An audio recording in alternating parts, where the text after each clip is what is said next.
ഇപ്പൊ പറഞ്ഞില്ലേ ഇത് ഗിയർ ഡൗൺ ആക്കാണ്ട് ബ്രേക്ക് ഏതെങ്കിലും ഒന്ന് മാത്രം പിടിച്ച് ഫുള്ള് നെക്കി പിടിച്ചാൽ ബ്രേക്ക് അവിടെ ഇങ്ങനെ ലോക്കാവും, പിന്നെ തെന്നും അങ്ങ് പോവും.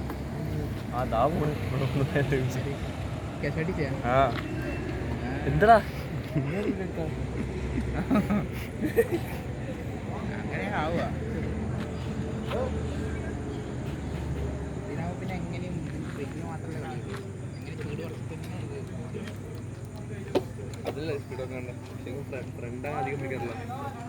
പിടിക്കുമ്പോൾ അങ്ങനെയും അങ്ങനെ പകുതി പിടിക്കാൻ പറ്റും.